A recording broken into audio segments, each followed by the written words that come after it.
ইচ্ছু এবার বলবে, ইচ্ছু কেমন দেখে এলো এবার বলবে।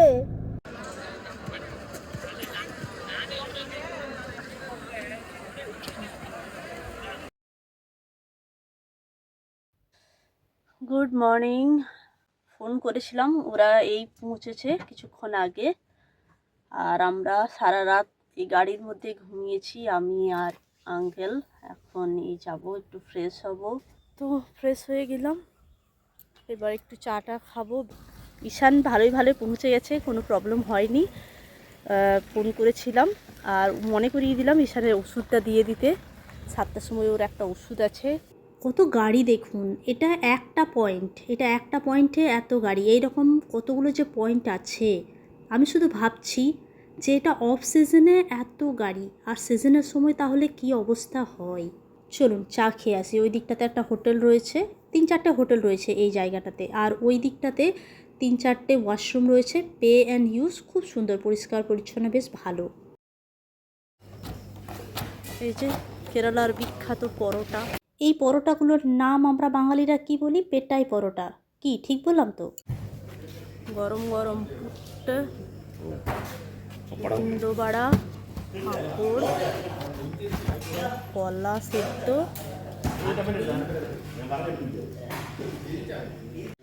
আর এদিকে হচ্ছে চাটা। 1 কাপ চায়ের দাম হচ্ছে 15 টাকা।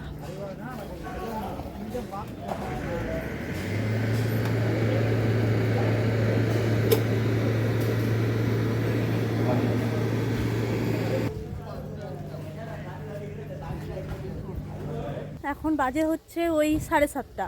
তো এখন তো এখনও কাজ নেই অপেক্ষা করা ছাড়া।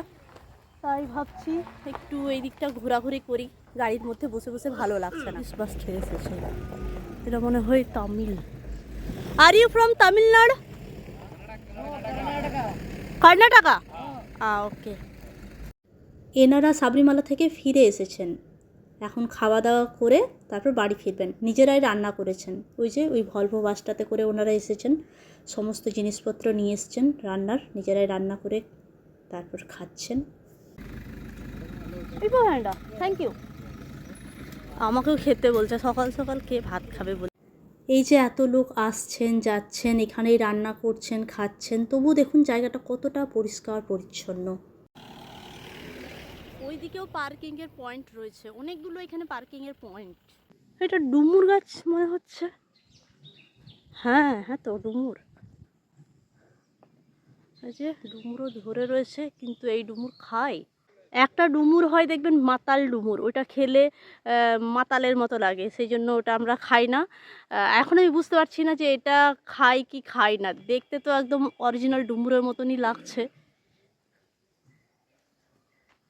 এখন বাজে হচ্ছে 9টা। আমরা ব্রেকফাস্ট খেতে এলাম। ব্রেকফাস্টে নিয়েছি পরোটা আর আলুর তরকারি। আবার বসে বসে অপেক্ষা। ফোন করেছিল আনন্দু, পুজো দেওয়া হয়ে গেছে, এবার ওরা পাহাড় থেকে নামছে।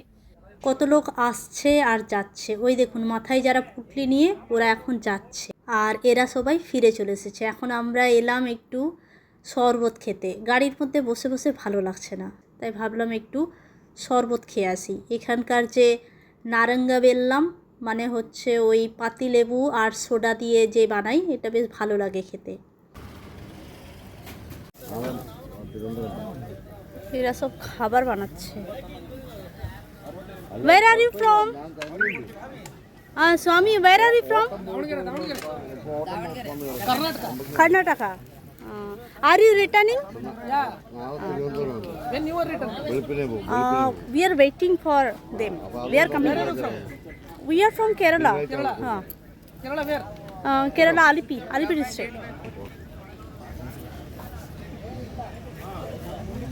সব চাল ডাল সমস্ত কিছু নিয়ে এসেছে, রান্না করছে। বড় বাস এসেছে।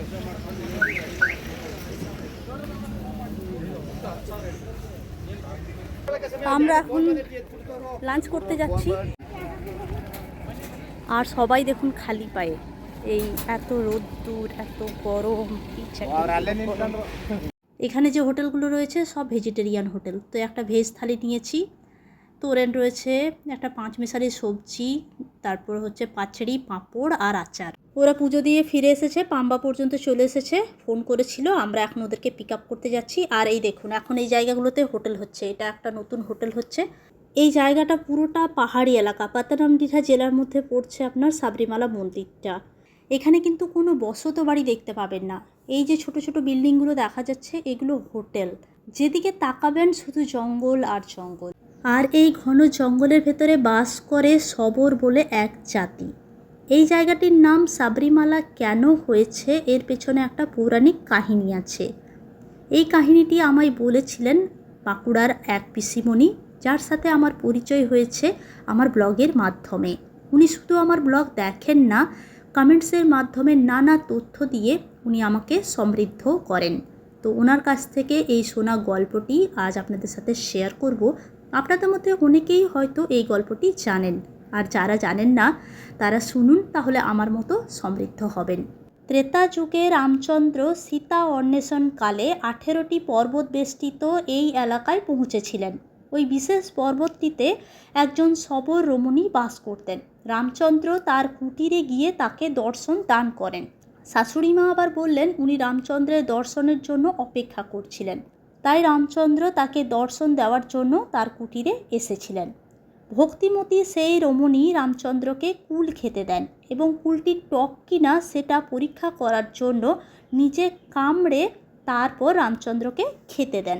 সবরীর এই অতুচ্ছ ভক্তির স্মরণে সেই সময়কার লোক ওই পর্বতটির নাম দেন সবরীমালা, আর মালায়ালামে এর উচ্চারণ হয় সাবরিমালা।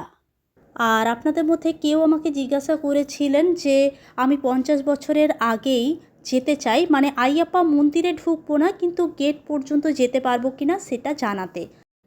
আপনি আইয়াপ্পা মন্দিরের গেট পর্যন্ত যেতে পারবেন না, তবে মানিকাপুরাত্থামা বলে একটা মন্দির আছে আইয়াপ্পা মন্দিরের আগে, সেখান পর্যন্ত যেতে পারবেন।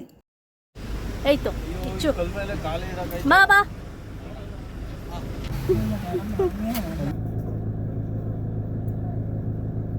এবার বলবে ইচ্ছু কেমন দেখে এলো, এবার বলবে। হ্যাঁ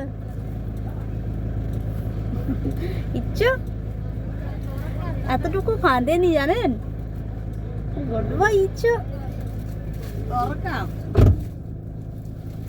এতটুকু কাঁদেনি।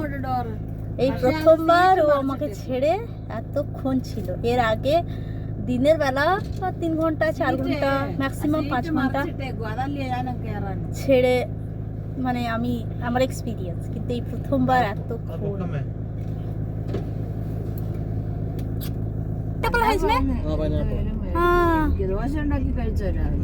देख नहीं सकता है किधर चला गया, इधर है इधर है इधर है।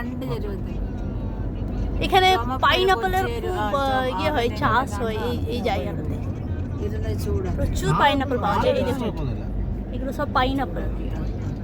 इतना अच्छा लग रहा है देखने के लिए, लग रहा है मैं इधर ही रह जाऊँ, घर नहीं जाऊँगी, मैं इधर ही रह जाती हूँ। आप लोग जाइए सब।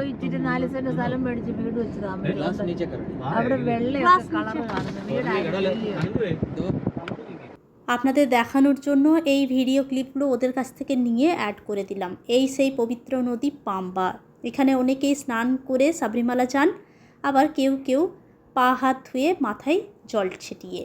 কি সুন্দর লাগছে দেখুন, একদম হরিদ্বারের গঙ্গার মতো। আর ইচ্ছু দেখুন কি সুন্দর, কোনো কান্নাকাটি নেই, কিচ্ছু নেই, একবার করে ঘুম পেয়ে যাচ্ছে ওর, কিন্তু খুব সুন্দর পুজো দিয়েছে। আর মন্দিরের ভেতরে তো ক্যামেরা অ্যালাউ নেই, তাই বলেছিলাম বাইরে বাইরে একটু ভিডিও করবে। আমরা তো মেয়েরা তো এখন যেতে পারবো না, এবার সেই 50 বছরের পর। তবে চলুন আজকের ব্লগটি এই পর্যন্তই। ব্লগটি কেমন লাগলো জানাবেন, ভালো লাগলে লাইক আর শেয়ার করবেন।